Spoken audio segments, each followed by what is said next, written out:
Hey everyone, and welcome to my channel, The Reader Teacher. My name's Scott. In these coming soon videos, I'll be sharing my most anticipated middle grade reads for each month. This video previews the upcoming books for the month of April. You can find previous months' coming soon videos here. I'll be going through them in release date order, and where they have the same release date, then they'll be alphabetically by title. If you just want to hear about a specific book, then use the timestamps in the description box below.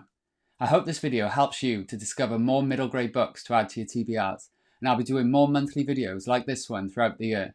So hit that subscribe button and the bell to be notified every time I release a new video.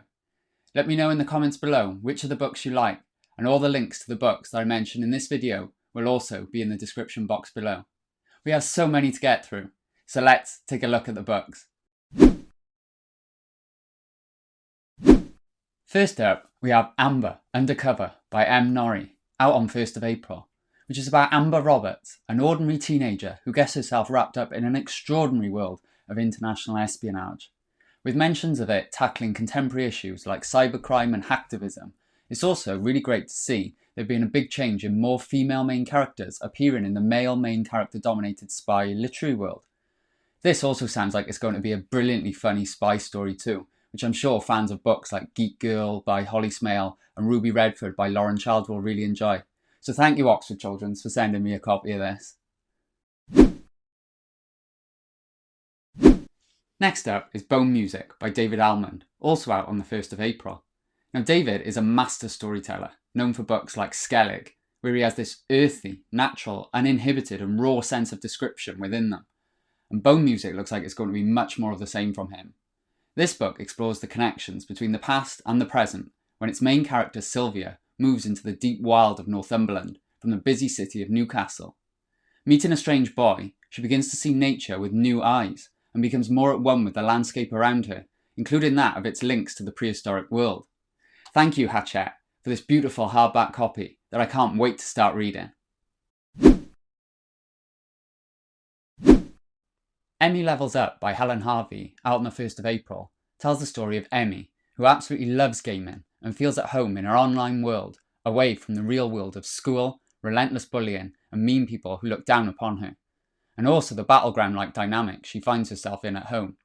I think the messages within this story will really resonate with its readers in the technological age that we live in today, especially the dual narrative difference between Emmy's online and offline lives. Will she be able to use the confidence she has virtually to level up her real life? Thank you Oxford Children's Books for sending me a copy.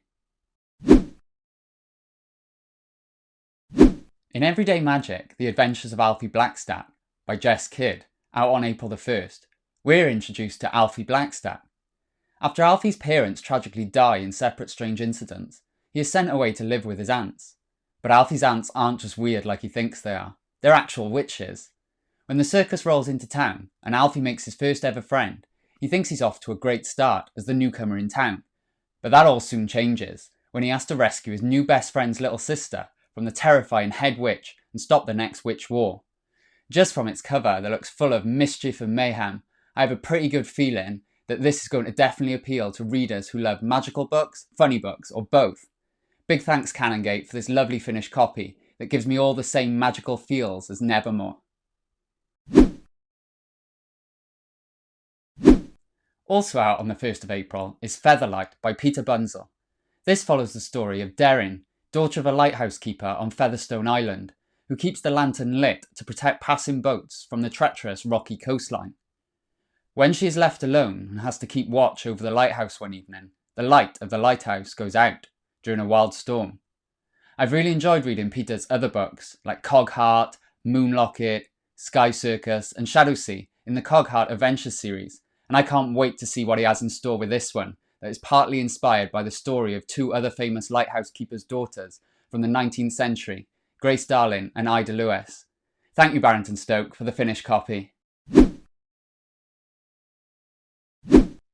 Landing on the 1st of April is Fly High Crew, The Green Glow, a book written by brothers Ashley and Jordan Banjo in collaboration with Alexandra Sheppard. Most of you will know Ashley and Jordan as members of Britain's Got Talent winning street dance group Diversity, and they bring all of their high energy to the pages of this book that's centred around brothers Trey and Jax and their street dance collective, who must work together as a team to stop the mind-controlling aliens who have taken over the adults around them in an alien invasion. This book promises to be an out-of-this-world adventure, and I'm excited to see what the Banjo brothers will bring to the children's book world with their first children's book. Big thanks, Scholastic, for the proof copy.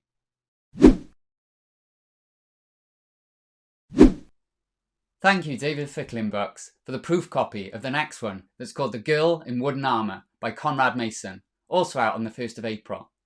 When Hattie and her brother Jonathan arrive in Brokewood Valley to find their granny missing after a note is sent to them to come quickly, they suspect something sinister is going on. For the valley is a strange and mysterious place, where old magics hide, ancient evils stir, and dark forces combine. But where is Granny? Could her disappearance be connected to Hattie's mum's death 7 years ago? And who exactly is the girl in wooden armour? Full of fantasy, I can't wait to follow Hattie as she begins to uncover these hidden truths about her family and finds out the truth about herself. Another one for the 1st of April is the eagerly awaited arrival of Harley, Hitch and the Iron Forest by Vashti Hardy and illustrated by George Ermos, the first in a new highly illustrated fiction series for younger readers. I'm a massive fan of Vashti's books, such as Brightstorm, Dark Whispers, Wild Spark, and The Griffin Gate, and I'm so looking forward to joining Harley, her robot dog Sprocket, and best friend Cosmo for problem-solving adventures and mysteries in Inventia, a world where science rules and technology grows in the forest. Vashti's world building, where she combines science and technology, is always fantastic and brilliantly immersive, and so I think saying that I'm excited about this book is a bit of an understatement to describe how I'm feeling about this one. Thank you so much, Scholastic, for this beautiful copy. I just love how shiny it is with the gold foil. Next up is How to Be Me by Cath Howe, out on the 1st of April. This book follows Lucas, a boy who is feeling all alone since his mum died. Not being able to open up to his dad, he is dreading the summer club that his dad has signed him up for. However, the club might be the answer to his problems, as the people he meets teach him how to open up, talk and share his feelings, and most importantly, how to be himself.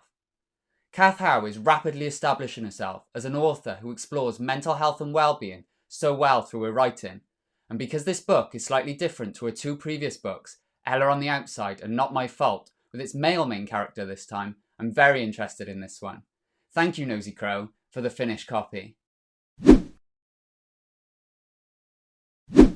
The 1st of April is April Fool's Day, and no April Fool's Day would be complete without a funny book, so I'm very glad to see Mayhem Mission by Burhana Islam. Inspired by Burhana's own family and Bengali community, this book looks at the life of Yusuf Ali Khan, who is 9 3/4 and whose time has come to step up and become man of the house, as his older sister is getting married. The only trouble is, he doesn't really know what man of the house really means, and he's definitely not ready to take care of his older relatives yet. So in his mind, the only way to delay the proceedings is to stop the wedding. But with his plan comes even more chaotic consequences. This is the first book in the hysterically funny My Laugh Out Loud Life series that promises to have you crying with laughter, and I can't wait for more. Thank you, Knights of, for sending me a finished copy, and from seeing this, I can really imagine fans of the Planet Omar series by Zainab Mian wanting to read this.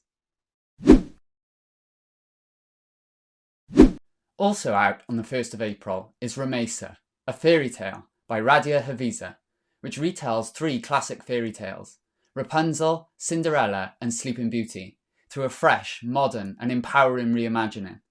For as long as she can remember, Rumaysa has been locked away in her tall, tall tower, forced to use her magic to spin straw into gold for the evil witch and unable to leave. But one day, Rumaysa realises how she might be able to escape after dropping a hijab out of her small tower window. This looks like it will be an enchanting and magical adventure, especially with its beautiful inside illustrations, and I can't wait to be swept up in it.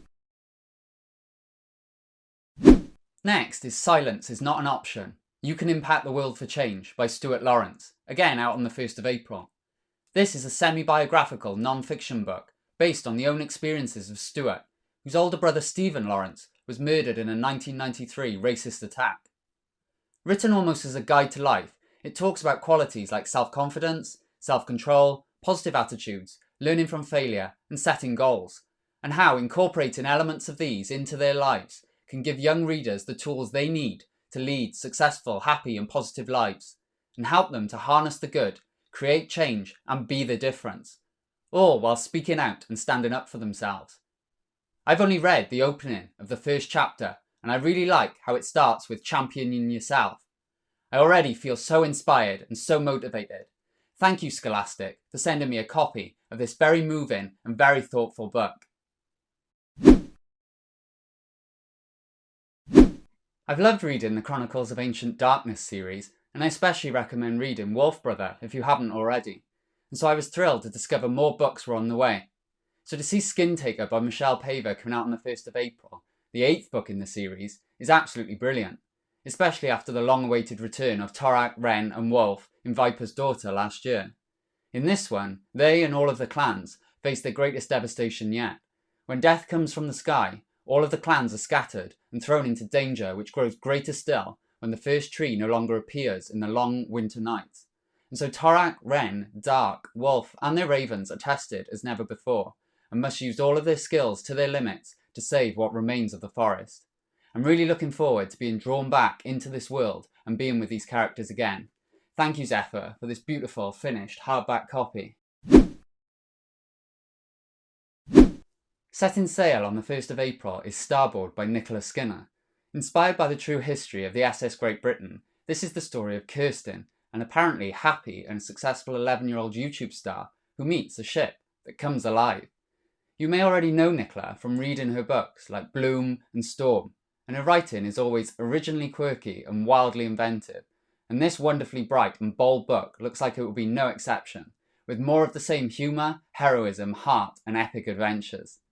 I'm particularly looking forward to this one, as it's based on Brunel, who I think is one of the most inspirational humans to have ever lived.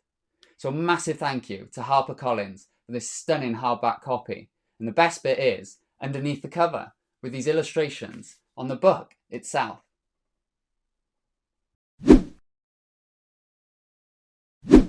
Next is A Street Dog Named Pup by Jill Lewis, out on the 1st of April, which shares the story of survival for a young puppy who is confused and alone after being dumped in an alley. Jill always finds a way of putting the animal at the front and centre of her stories that are bursting with emotion, adventure, and celebrate the special bond between humans and animals. This looks like it's going to be another heartwarming and memorable read from her, as it describes the dangers that the dog encounters and overcomes. Thanks to David Ficklin Books and to Jill for sending me a finished copy with this lovely personalised card. Enter the hilarious world of Billy Upton Green in the accidental diary of B.U.G, because you should never call her Bug, as she says in the book, by Jen Carney, out on the 15th of April. This is the start of an exciting new series full of Billy's laugh-out-loud witty observations and doodles that looks perfect for fans of Tom Gates, Anisha Accidental Detective, and Pamela Butchart. I can't wait to meet Billy, who shares all about her experiences at school, how she's completely comfortable about who she is and where she came from, and the growing suspicion she has of the new girl in the class. This book also includes LGBTQ+ representation, with Billy's mums getting married, and we need to see more representation of blended and rainbow families like this in books, and we definitely need more funny fiction. Big thanks to Puffin, and a special shout out to Harriet for sending me a copy for this video. I'm so delighted to see another book from Jess Butterworth coming out on April 15th, with Into the Volcano. Her books are always atmospheric and beautifully written, and I'm sure if you've read her previous books like Running on the Roof of the World, When the Mountains Roared, Swimming Against the Storm, and Where the Wilderness Lives, then you'll agree too. This book is set between the UK and the US, with characters that live halfway across the world from each other, living completely separate lives, until a terrible event unexpectedly makes their paths collide. Centering around themes of grief, anger, and finding hope through settings filled with Jess's trademark style of mixing the wild and the wonderful, this time in Yellowstone National Park, I just know that this is going to be another brilliant read. Big thanks, Hachette, for the beautiful finished copy.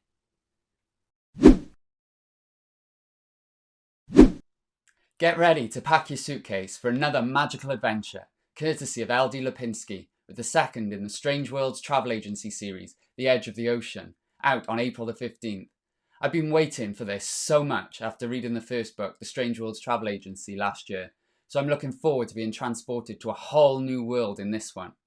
In the first book, we were introduced to Flick, who uncovers the Strange Worlds Travel Agency, whereby you can explore hundreds of other worlds by stepping inside suitcases. Now, she's a badge-wearing member of the society, but this time the adventures are set in a swashbuckling place of magic and piracy. Thank you, Hatchet, for sending me a proof copy, which also contained this wax-sealed letter from the Pirate Queen herself. Up next is Bigfoot Mountain by Roderick O'Grady, out on the 29th of April. And this is Roderick's debut novel for children, and it is set against a beautiful, remote North American landscape. It follows 12-year-old Minnie and her stepfather Dan, whose only common interest is the love and grief that they both share for Minnie's mother, who has recently died. When Minnie and her friend Billy discover 4 giant footprints on a mountain trail, their curiosity sets them on an adventure to find out who the footprints belong to and to prove Dan's belief about them being a hoax wrong. The book focuses on the themes of environmental destruction, forest fires, and the need to protect the natural world. Thank you, Fi-Fi Press, for the proof copy, as I'm excited to learn more about the Sasquatch, also known as the legendary Bigfoot.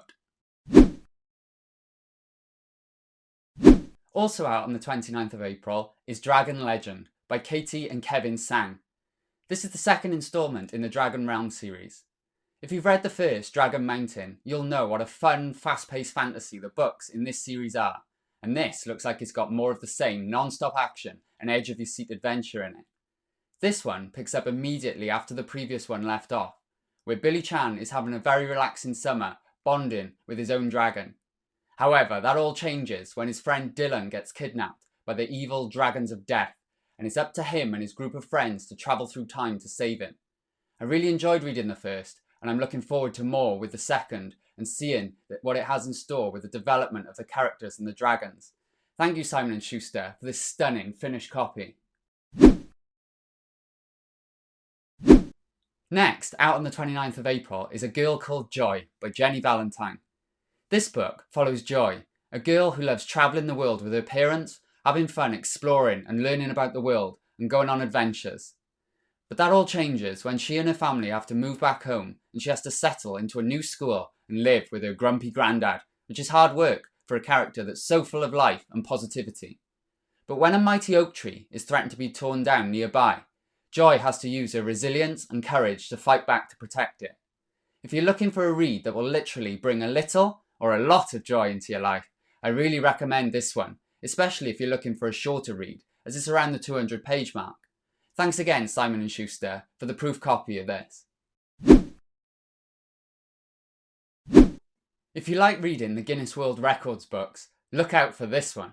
The Incredible Record Smashers by Jenny Pearson and illustrated by Erica Salcedo, whose illustrations you'll be familiar with if you've read the Kid Normal series by Greg James and Chris Smith, also comes out on the 29th of April. This book introduces us to Lucy, who loves to mend broken things. However, the only thing she can't mend at the moment is her mum, and the unhappy way she is feeling. So she sets out to smash a world record, as this is the only way she'll get to meet the man who she thinks can solve her mum's problems. The only problem is, Lucy doesn't know which record to attempt to smash. I've had an early read of this, thanks to Usborne, who sent me this incredible proof, so thank you.